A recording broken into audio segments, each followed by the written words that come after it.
is obviously an army officer who at the same time also hold the command of the Chief of Army Staff as well as the Chief Marshal. So in these circumstances, the power has been amalgamated in one person, and thus the Parliament itself has not only weakened itself, but for few years in future, the fate of democracy seems to be abysmally poor, abysmally low, and at the same time the judiciary power has again been shifted to the executive.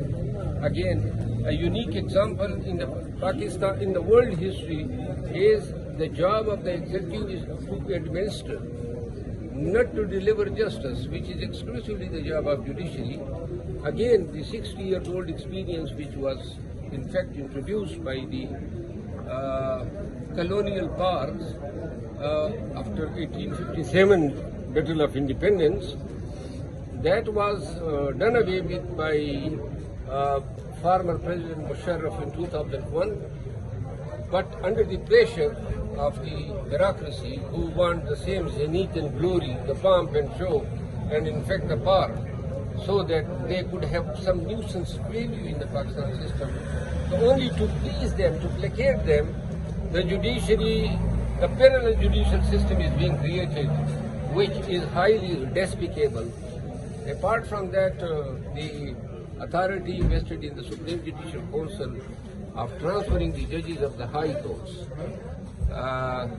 This is so lethal because this way the remaining independence of judiciary has been compromised. Now, hardly a judge could be expected to be passing judgments free of fear, by way of which it could even remotely frighten or harass the government. So all the judgments will be in accordance with the desires of the government. Otherwise, the sword of Damocles in the shape of a transfer from one high court to any other remote place throughout the Pakistan would be enacted. And as the Supreme Judicial Council has become an executive body, because no orders are passed on the basis of judicial principles by applying judicious mind, only the right of vote which is casted, that matters. So it is a voting body now, not a judicial body. And the government through the 26th Amendment has made the Supreme Judicial Council a body where its representatives are in abundance.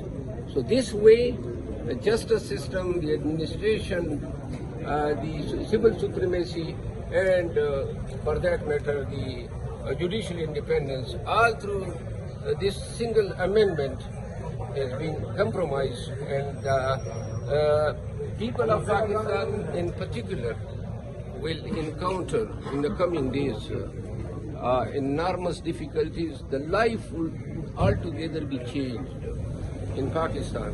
Let's wait, see how the people would react to the magistrates, tahsildars, and assistant commissioner who would now be presiding over as the judges. Thank you.